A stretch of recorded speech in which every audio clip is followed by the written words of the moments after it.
Welcome to the tutorial on multivariate regression using copulus. Hi, my name is Jed Fries. As a statistician, I've had an opportunity to study relationships amongst variables using regression for many years, and as an actuary, I've also studied relationships amongst certain variables, in particular long-tail claims distributions, as well as different lines of business using copulus. So this tutorial is an opportunity for me to pull these two techniques together into one bundle. Here's an outline of the tutorial that we'll be going over. It's a very complicated outline, and that is I'd like to do this in quite a bit of detail.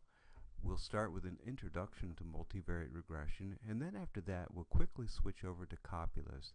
I'd like to give a first look at copulus, assuming that you haven't seen copulus before. But the look that we give at copulus, the introduction, will be very much from a statistical inference standpoint. And that is, you'll find many good introductions of copulas to understand their probabilistic characteristics. We'll be focusing on statistical aspects, and in particular regression. In addition to this tutorial, this is very much of a how-to tutorial, and so there's a parallel tutorial on how to do many of the calculations and examples that we have here using the statistical package R. So I recommend that after going through this tutorial, or actually while going through this tutorial, that you carry out these calculations, and then at the end I'll also provide a series of references for you to further develop your knowledge of multivariate regression using copulus. In this section, we'll start with a review of multivariate regression and then later on connect that to the copulus. So in multivariate regression, there are several outcomes of interest, which I will denote by the letter lowercase y. Typically, I'll use a lowercase bold letter for a vector. Now you have to be a little careful here when you take a look at the literature. In some places, they refer to multiple linear regression as multivariate regression. However, when I say multivariate regression, I'll think about several outcomes of interest or several variables y. The regression part, of course, is when we have explanatory variables, variables that are related to the y but not part of the y, that can help be used to explain the y. I'll denote those by an x, and again, as a vector, we've got a lowercase bold x. Multivariate regression is probably not used as widely in practice right now. However, it does provide the foundation for several statistical methodologies that are used extensively.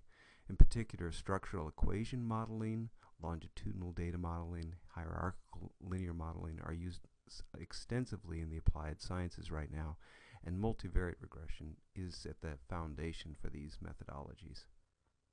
More on this later. So, in order to understand multivariate regression, we first have to kind of go back to multivariate distributions, and you can always create a multivariate distribution just by joining together a number of independent univariate distributions. So the key is, how do you create from these univariate distributions a multivariate distribution that somehow reflects dependencies? And there's two important techniques for creating multivariate distributions. One is a variables in common technique, and here you have a common variable that's part of each one of the outcomes, and that serves to induce the dependencies amongst several variables.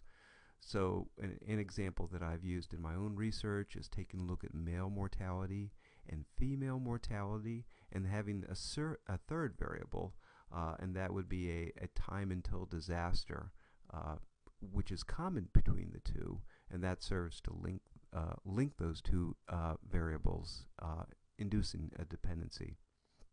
Another technique is a compounding technique, and here, instead of taking a look at the actual outcomes, you take a look at the parameters of the distribution, think about those as random, and then when you think about those as random, you can induce dependencies amongst the several distributions at the parameter level. So these are two techniques that are common in some sense and then quite different when you actually take a look at them. In applications, structural equation models have systems of equations where you have one y as an outcome for one equation, and then that's explained by another y on the right-hand side, and then in the second equation, the roles are reversed. And so you have variables in common in that sense. So these are interdependent equations where the dependencies are modeled in that fashion. In longitudinal and hierarchical linear modeling, they typically use more of a compounding technique where you have parameters from one time period or one level are used as explanatory variables in lower levels, and then are dependent variables in higher levels. So this again serves to induce dependencies. The nice thing about these type of techniques, both the variables in common and the compounding technique, is that they utilize latent variables, and those are very helpful for making a story, for explaining a phenomena. Instead, what we'll be taking a look at is the copula approach, and the advantage here is that you can more directly link the observations to the multivariate distribution without the need to create any artificial latent variables. So we'll start again with univariate regression, and this would be the typical multiple linear regression, not necessarily linear, but multiple regression.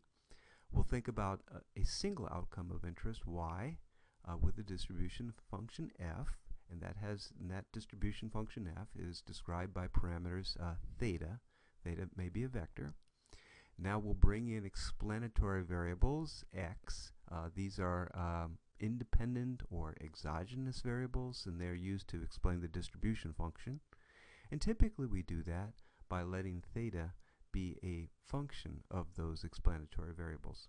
So as a special case, something that we all use quite a bit is the GLIM, or the generalized linear model. So in this case, theta is composed of two pieces, the betas, which are the regression components, and then phi, which is the scale or dispersion parameter. So typically when we have location parameters mu, those are some kind of function of both the betas and then the x, and then the typically the scale parameter does not depend on explanatory variables, although it may. And the usual case that we first go to in the generalized linear model, if we don't do the normal case, that would be a gamma regression. So that's something that we use extensively in insurance to explain claims behavior.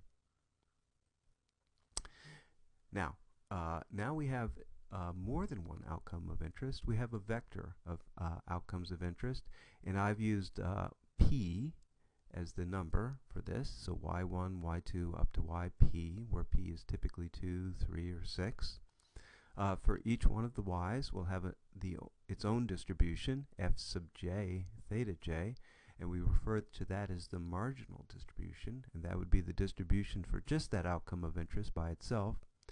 And then what we'll do is we'll talk about how we can join those two distributions together through a function c that we'll refer to as a copula.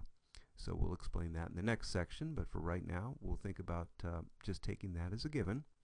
So the set of parameters, then the new set of parameters theta, will be the parameters theta 1, theta 2, theta p, so all of the parameters associated with the marginal distribution. And then we'll typically have another set of parameters, alpha, that will be associated with a copula function. What we'll focus mostly on in this tutorial is continuous outcomes, so things like claims distributions, because there we have evidence that copula function and techniques work very, very well. Sort of the cutting edge of the new stuff is to try to fit copulas to discrete outcomes or outcomes that are mixtures of discrete and continuous components, and that's we have less evidence about their utility on that front. Just as with GLIM modeling, we typically go for location parameters, and then after that we look at dispersion